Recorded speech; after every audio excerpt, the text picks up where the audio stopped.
받고 가정에 행복이 가득하시길 기원할게요. 안녕히 계세요.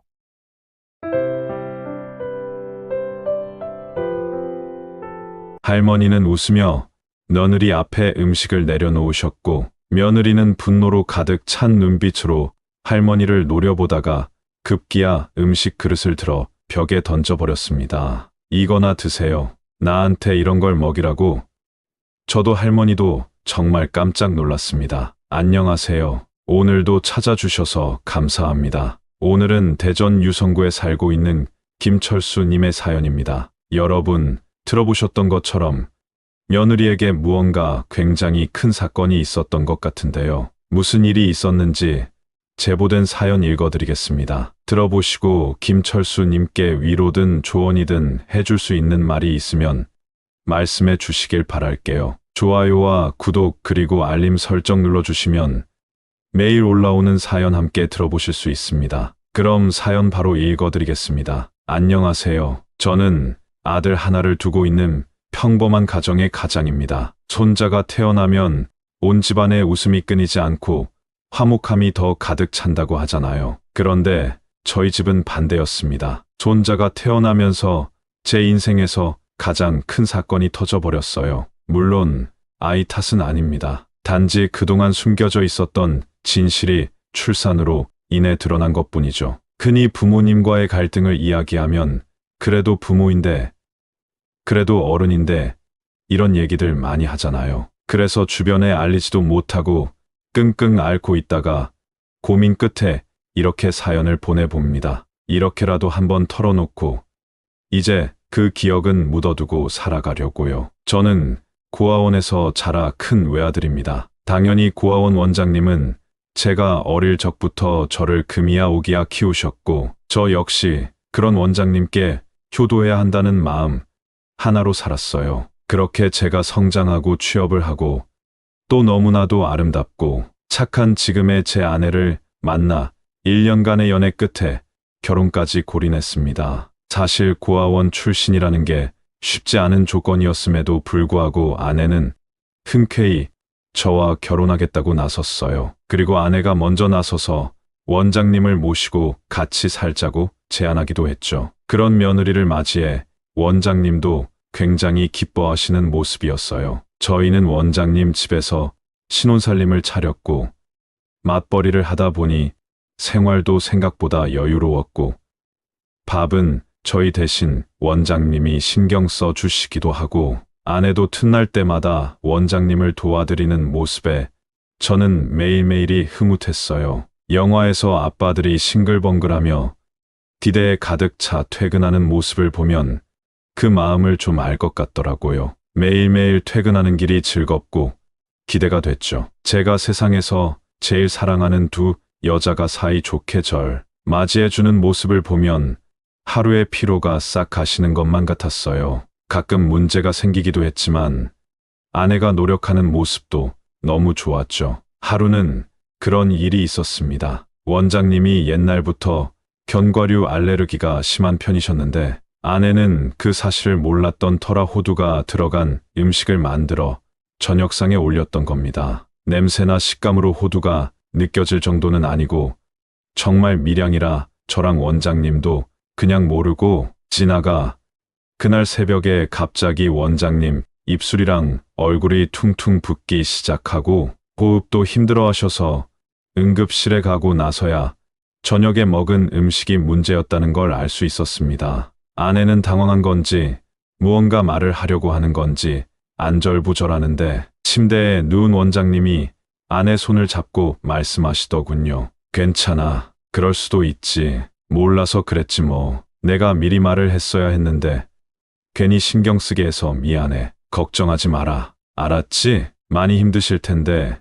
그 와중에 제 아내를 신경 써 주시는 원장님 말씀에 제가 다 마음이 울컥할 지경이었어요. 그 후 아내는 저에게 원장님이 뭘 좋아하는지, 뭘 싫어하시는지 꼼꼼히 묻더군요. 자기가 하면 안 되는 말이나 행동 같은 게 있냐면서 말이에요. 뭐 그런 걸 다 묻나 싶기도 했지만 그만큼 원장님과 더 친해지려고 노력하는 아내의 모습에 참 고마웠어요. 그래서 주말이나 혹은 제가 좀 일찍 퇴근하는 날이면 일부러 데리고 나와 영화도 보고 드라이브도 하러 가고 그랬는데 언제나 외출은 2시간을 넘기지 못했습니다. 왜냐하면 아직 아내가 살림이 처음이라 덤벙거리는지 항상 원장님께 전화가 오곤 했거든요. 그런 날도 있었습니다. 영화를 보러 들어갔는데 주머니에서 휴대폰 진동이 계속 울리는 거예요. 영화 시작한 지 이제 1시간도 안 된 시점이었고 오랜만에 데이트라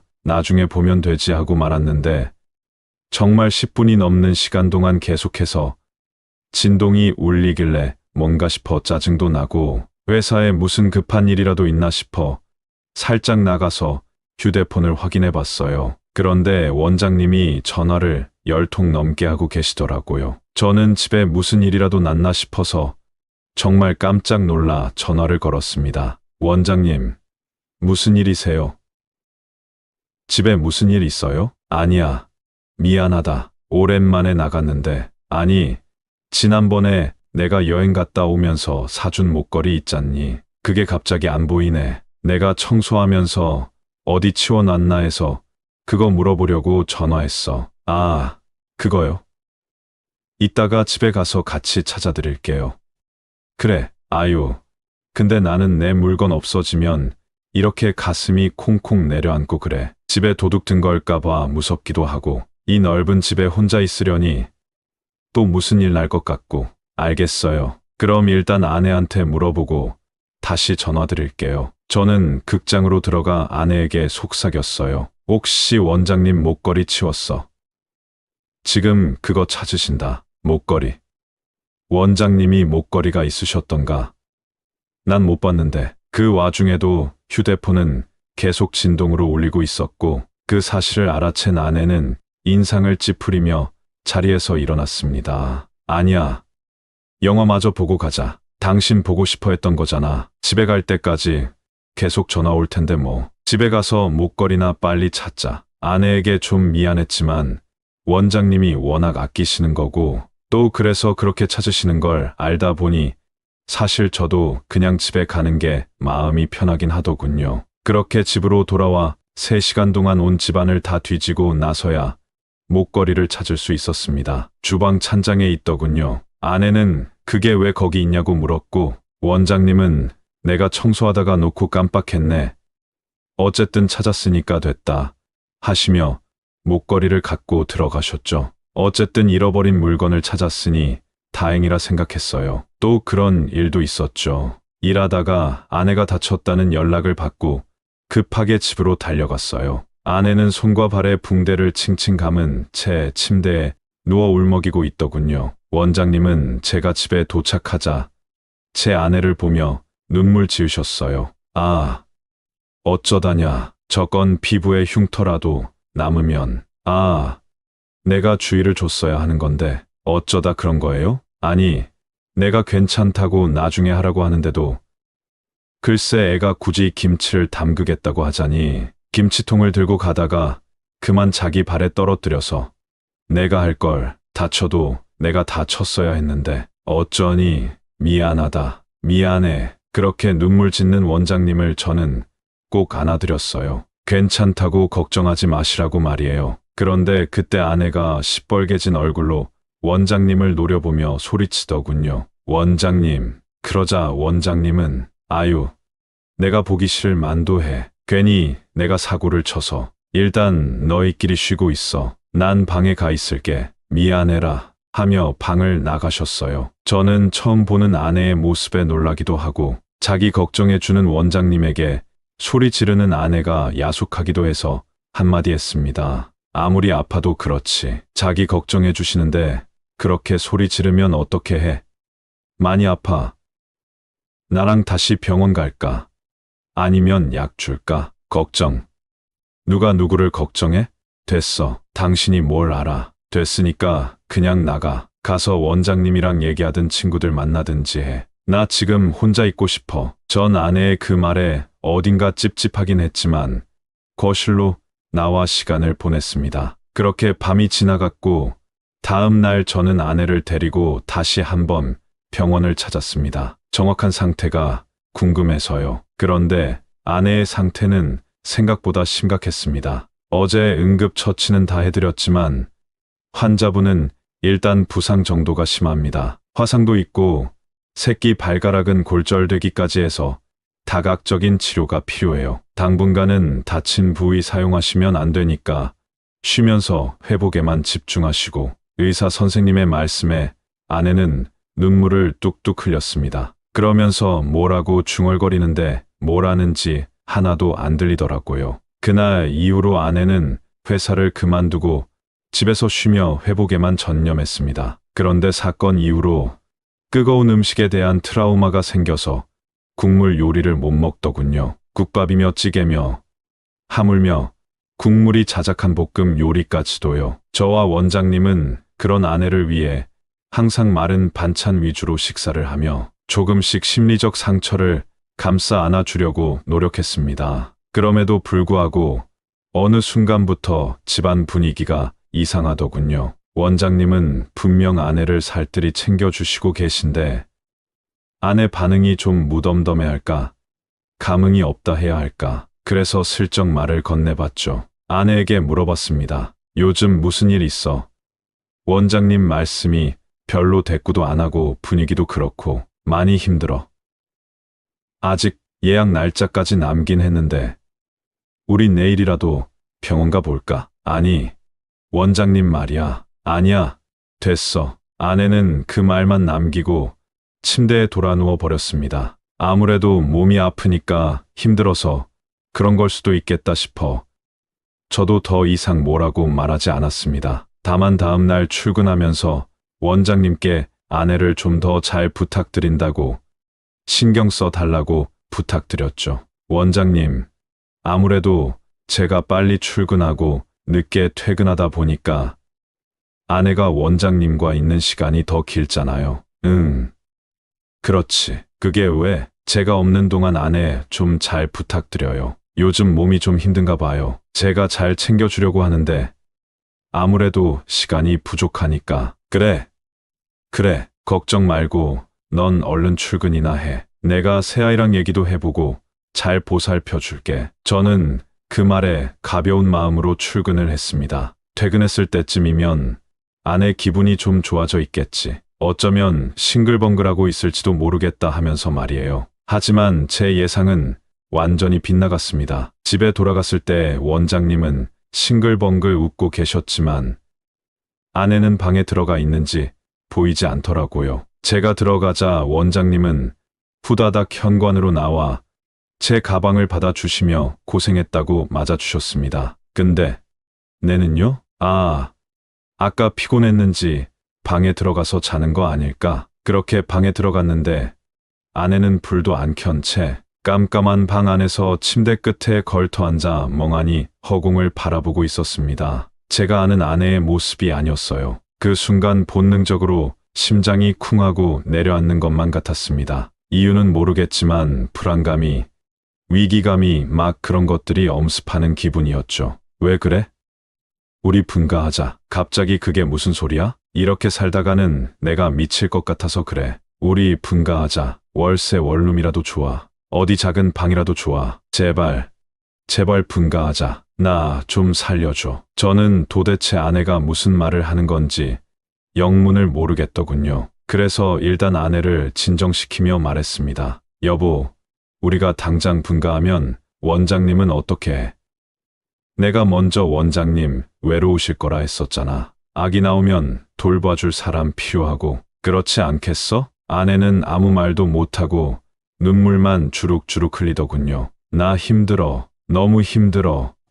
알아. 많이 아프고 힘들지. 내가 더 노력할게. 우리 조금만 더 힘내보자. 알겠지? 그렇게 밤새 아내를 안고 토닥이며 겨우 달랬습니다. 시간이 지날수록 아내의 부상은 조금씩 호전되기 시작했고 그 사이 저희에게 축복이 찾아왔습니다. 아내가 임신을 한 거였어요. 그래서 저도 원장님도 아내에게 많은 신경을 쏟아보며 노력했지만 출산이 다가올수록 아내는 점점 예민해지고 행동도 많이 거칠어졌다면 흔히 있을 수 있는 일이라고 해서 그냥 그러려니 했습니다. 원장님도 임신하면 원래 그럴 수 있다고 애 낳고 나면 달라질 거라고 말씀해 주셔서 저는 크게 걱정하지 않고 출산일만 기다리고 있었습니다. 보통 아이의 성별을 알면 아이에 대한 애착이 더 생긴다던데 어쩐지 제 아내는 반대였습니다. 임신 20주가 다가올 때쯤 병원에서 아유, 애가 엄마 닮았네요. 아주 미스 코리아 나와도 되겠네. 라고 하셔서 딸이라는 사실을 알고 있었는데 그로부터 얼마 후부터 딸을 위한 출산 용품을 쇼핑한다거나 아기를 맞을 준비를 하는 대신 다리를 떨고 손톱을 물어뜯으며 어딘가 초조한 모습이었죠. 저는 그냥 출산이 처음이라 두려워서 그러는 줄 알았습니다. 그래서 밤마다 배도 부드럽게 문질러주고 동화책도 읽어주면서 태교에 동참하려고 노력했는데 그럴 때마다 아내는 화를 내거나 불안해하는 날이 많았습니다. 그때마다 저는 임신이 힘들겠지 하고 토닥이며 제 딸아이와 만날 날을 손꼽아 기다리며 아내를 보살폈습니다. 그리고 드디어 대망의 출산일이 되었습니다. 정말 의사 선생님 말씀처럼 아내를 쏙 빼닮은 예쁜 딸아이가 탄생했지요. 가족분만실에서 초조하게 아내 곁을 지키고 있던 저는 간호사님이 전해주는 아이를 안아들고는 정말 얼마나 울었는지 모릅니다. 아내도 저도 정말 많이 울었습니다. 밖에서 초조하게 기다리고 계신 원장님과 장모님, 장인어른께도 빨리 손녀를 보여드리고 싶었습니다. 원래 가족분만실이라 같이 들어오셔도 되는데 어른들이 같이 들어오면 아내가 불편해할까봐 굳이 밖에서 기다리고 계셨거든요. 그래서 더 빨리 손녀를 보여드리고 싶었습니다. 하지만 절차라는 게 있어 제가 그대로 아이를 데리고 나갈 수 있는 건 아니더군요. 아이가 신생아실로 이동할 때까지 저는 아내의 손을 잡고 연신 고맙다고 수고했다고 머리를 쓰다듬어 주었죠. 그런데 아내는 여전히 눈물을 멈추지 못한 채 거국만 응시하고 있었습니다. 뒤늦게 아이를 보신 저희 원장님, 장모님, 장인어른은 서로 손을 부여잡고 감격해 하셨습니다. 사돈 축하드립니다. 우리 집안에 경사가 났네요.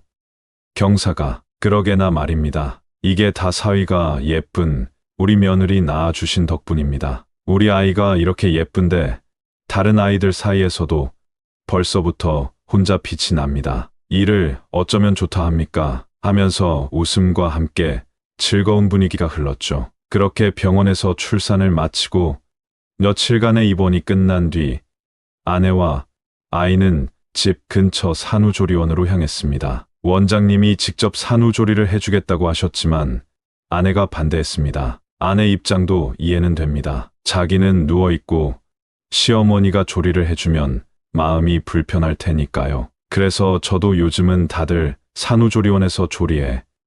거기서 정보 같은 것도 많이 알려주고 해서 조리원 가는 게 더 나아요. 라고 둘러대며 원장님과 아내의 사이를 중재했죠. 원장님도 이해하셨죠. 저는 2주간 회사, 조리원, 집을 오가며 바쁜 생활을 했습니다. 그렇게 2주가 지나고 아내와 아이를 데리고 집으로 돌아왔습니다. 왜인지 아내는 긴장한 기색이 역력하더군요. 왜 그래?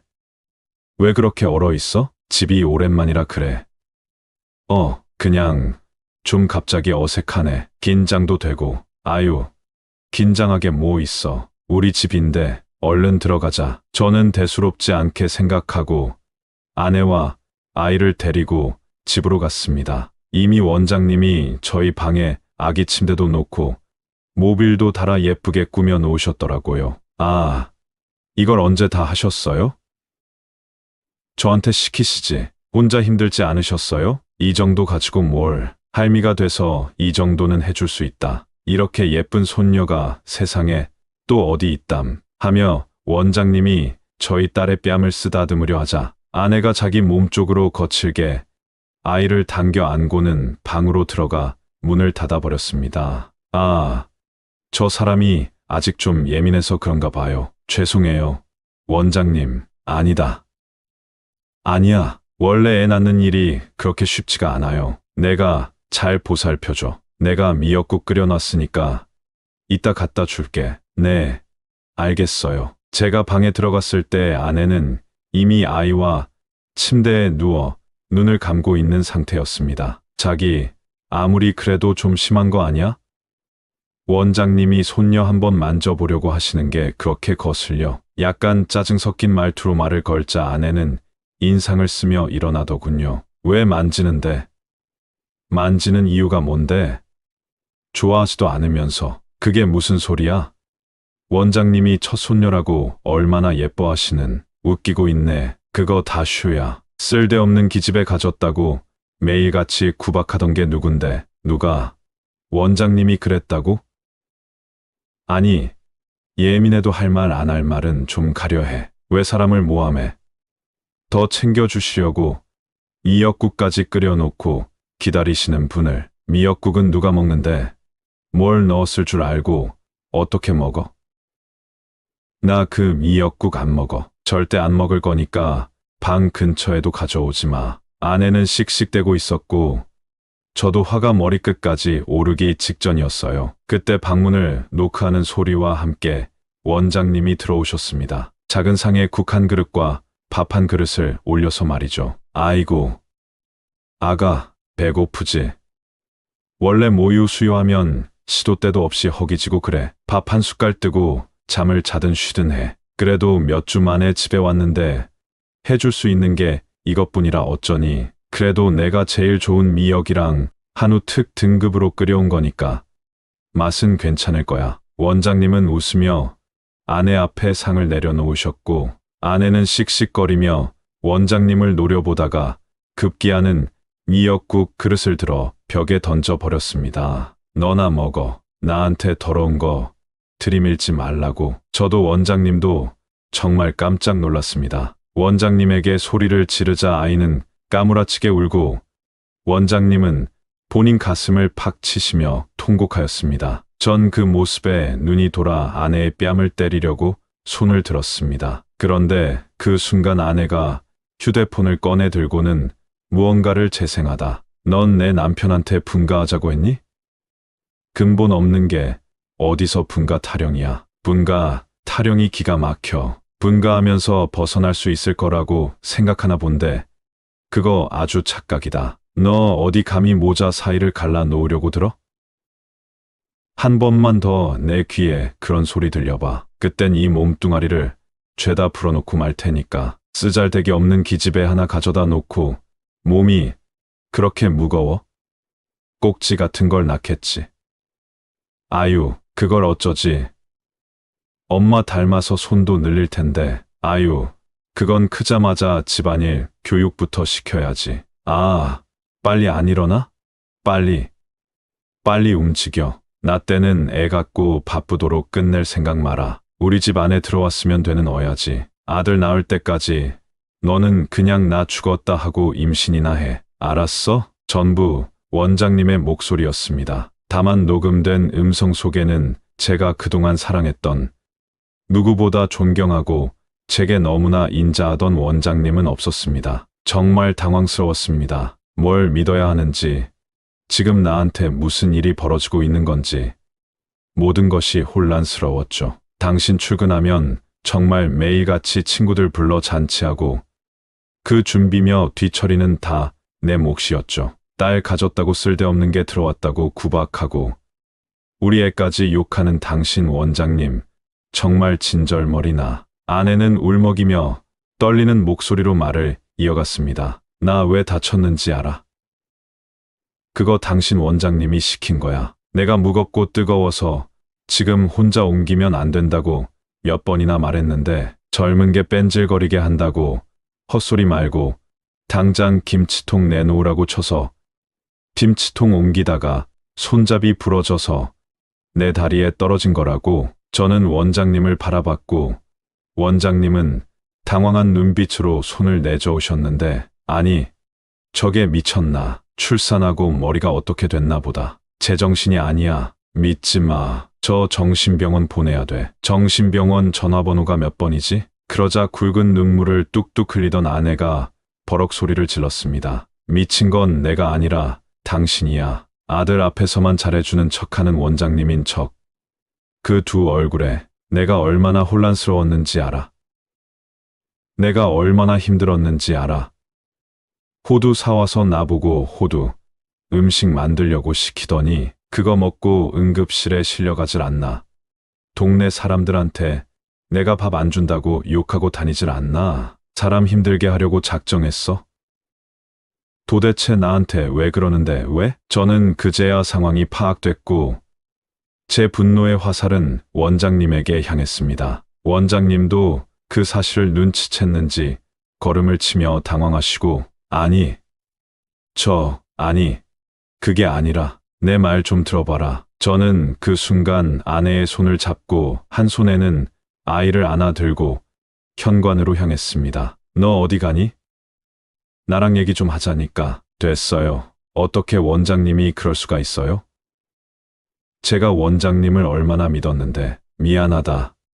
미안해. 넌 나한테 아들 그 이상이었어. 걔가 들어와서 널 뺏어가 버렸잖아. 그래서 그랬어. 너무 질투가 나고 미워서. 아무리 그래도 그렇죠. 원장님? 정상 아니에요. 더 이상 제 와이프를 원장님처럼 무서운 사람이랑 살게 못해요. 저희 나가 살게요. 연락처도 바꿀 거고 주소도 안 알려드릴 테니까 찾지 마세요. 짐은 나중에 사람 보내서 가지고 갈게요. 저는 그 말만 남기고 아내와 아이를 데리고 그대로 집을 나왔습니다. 원장님은 눈물바람으로 저를 불렀지만 저는 뒤돌아보지도 않고 그대로 처가댁으로 향했습니다. 그리고 처가댁에 모든 사실을 있는 그대로 털어놓았죠. 정말 죽지 않을 정도로 맞을 각오까지 하고 갔습니다. 제 아내가 그런 고초를 겪고 있는데 그런 것도 몰랐던 제가 제 자신도 이렇게 한심하고 화가 나는데 장모님 장인어른은 어떤 심정이겠어요. 모든 사실을 들으시고는 뒷목 잡고 기절하더니 제 등을 작살 내듯이 때리기 시작하셨습니다. 반면에 장인어른은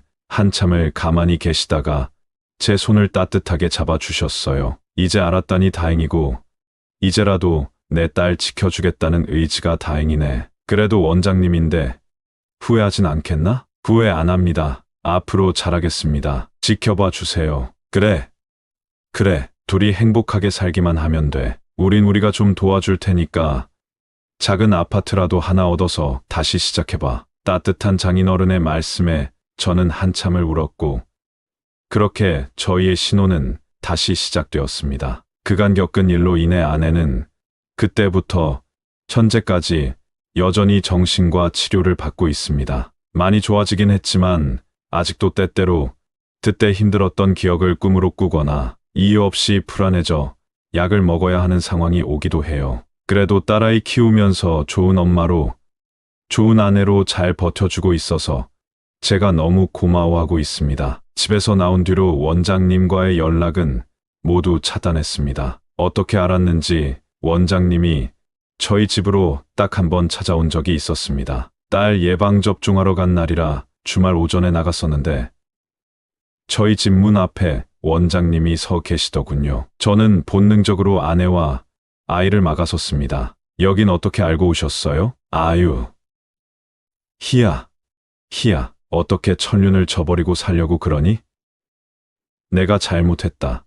잘못했어. 원장님은 제 발을 잡고 눈물을 흘리셨고 저는 일단 아내와 아이를 집 안으로 들여보낸 뒤 문을 닫았습니다. 그리고 현관문 앞에서 원장님과 대화를 이어갔죠. 이제 와서 왜 이러세요? 내가 그동안 혼자 살면서 정말 뼈저리게 느꼈어. 진짜야. 내가 새아기한테 너무했어. 잘못했어. 나도 내가 잘못한 거 알아. 이제 안 그럴게. 진짜 친엄마처럼 잘해줄게. 우리 손녀한테 내가 할머니로서 제대로 할게. 그러니까 한 번만 더 기회를 줄 수 없겠니?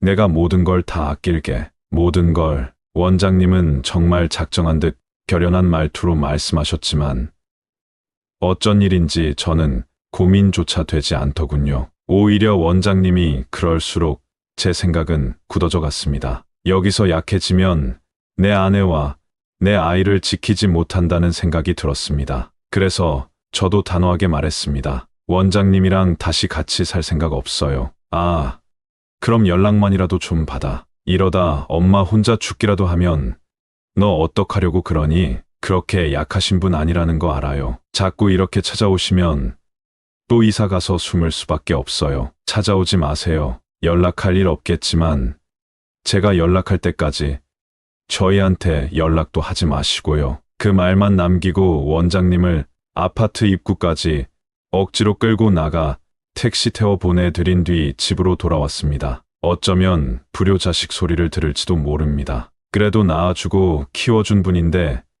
어떻게 그렇게 인연을 끊을 수 있냐면서 말이죠. 그런데 저는 제 선택에 후회하지 않습니다. 적어도 아내 치료가 끝나고 아내가 정말 다 회복돼서 이제 괜찮다고 하기 전까지는 원장님과 연락할 생각도 다시 같이 살 생각도 없습니다. 아무리 부모라 할지라도 넘지 말아야 할 선은 있는 거잖아요. 다행히 장모님, 장인어른이 잘 챙겨주셔서 저도 아내도 이제는 조금 편안해진 마음으로 잘 지내고 있습니다. 둘째도 계획하고 있고요. 이런 이야기는 사실 영화 속에서만 나오는 줄 알았습니다. 그런데 현실에서 그것도 바로 제 집에서 일어나는 이야기더군요. 여러분, 아내가 갑자기 힘들어한다면 내 눈에 보이는 것과 다른 무언가가 있는 것 같다면 한 번쯤 아내의 말에 귀 기울여 주세요. 저는 그걸 하지 못했던 게 아직도 마음의 짐으로 남아 있습니다. 아마 이 미안함을 평생 가져가야겠지요. 내 가족을 지킬 수 있는 사람이야말로 진정한 가장 아닐까요? 지금까지 긴 이야기 들어주셔서 감사합니다. 여러분들은 모두 행복한 결혼 생활하셨으면 좋겠습니다. 여기까지가 김철수님의 사연인데요. 여러분은 어떻게 들으셨나요? 김철수님 입장에서 제보된 사연 내용이므로 조금은 아들과 며느리의 입장에서 작성되었다고 볼 수 있는데요. 저는 사연자님께서 받으신 충격과 그로 인한 대처는 적절했다고 생각됩니다. 하지만 가족 관계는 소중하니 조금 용서를 해주는 건 어떤가 하는데 여러분의 생각은 어떠신가요? 같이 댓글로 의견 나누어 보았으면 합니다. 재밌게 보셨다면 구독과 좋아요, 그리고 알림 설정을 해주시면 매일 올라오는 사연을 바로 확인하실 수 있습니다.